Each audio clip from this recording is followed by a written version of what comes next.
Sometimes we forget that Ellen White was actually married to somebody. His name was James White. He didn't live as long as his wife. He died in 1881, and she didn't die until 1915. So we talk more about her. We know about her. She was the messenger of the Lord. But think about what kind of a man James must have been. I don't know if men ever have thought of what it would be like to be married to a prophet. I mean, just think about it. Your wife says to you, honey, I think you need to do this. Or, honey, I think you need to do that. What if your wife said to you, honey, the Lord has shown me that you should do this. Or the Lord has shown me that you should do that. Well, sometimes that happened to James. And James was a strong personality. He would not naturally just do what somebody tells him to do. And yet, the evidence is that over and over, when God spoke through Ellen White with a special message for her husband, he accepted. Now, he didn't always know exactly how to make things happen. Think about the first paper, our first little paper, The Present Truth.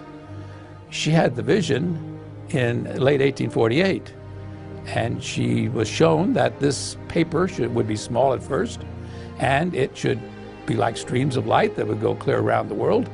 That's November 18, 1848. And when she came out of the vision, she told him that he should start a little paper. He had no idea how to start a paper. Now, that's different than refusing. He just didn't know how to do it. And it wasn't until July of 1849, so several months later, that James White actually brought out the first issue of The Present Truth. Throughout his life, he was always doing things. He was a very active man. I think sometimes he may have embarrassed his wife a little bit because he was so energetic and so creative and all. One time she was not feeling well. She was sick, and they were traveling, and they came into Kalamazoo, Michigan, and they had speaking appointments there. They were going to get off the train in Kalamazoo. As I say, she didn't feel good anyway, but it was the state fair was going on, and the platform was just packed full of people. And so James is looking out the window. He knows his wife doesn't feel good, and he's thinking, how in the world am I going to get us off here? Because everybody's going to be, as soon as the train stops, everybody's going to be pushing onto the train, and we've got to try to get off, and she's not feeling good anyway. So he came up with one of his creative ideas. He just picked her up, and he said, make way, sick woman, make way, sick woman. And everybody started partying, and they got off, and somebody pushed off their luggage, and they made their appointment. To give you another idea about James and the kind of creative, he didn't let things bother him a lot. One time he was preaching, and as he was preaching, he got so animated in his sermon that he fell right off the platform, right in the middle of while he was preaching. Now, most people, if you fall off the platform, that would cause you to stop right there.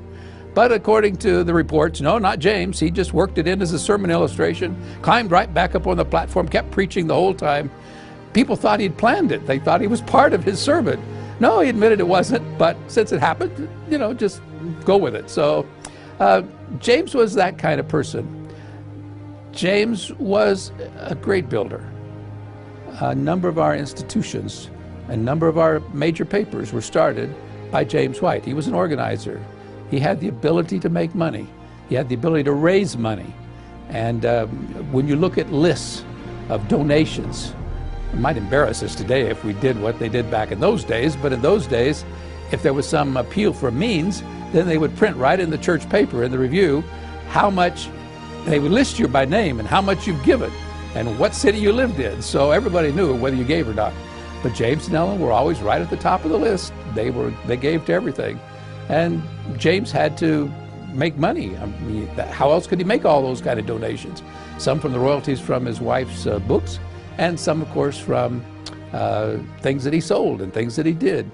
But he was a very creative individual, and I know sometimes I've asked young girls when they look at these pictures of James and Ellen White, and he, of course, is bald-headed, and he's got a big beard, and he looks old, and I'll say to the girls, what do you think Ellen saw in him? Why do you think she ever wanted to marry him? And, of course, they usually laugh, but what she saw in him was a creative man who was thoroughly committed to God, and one that loved her. Now, of course, they did have some stresses in a marriage, like any marriage, but loved her. He once wrote that she was the crown of his rejoicing, and in turn she said about him, she thought he was the best man that ever trod shoe leather. So they had a working relationship focused on advancing the kingdom of God, one that was built on mutual respect, and one that when you get to know James a little bit, you can understand what she saw in him.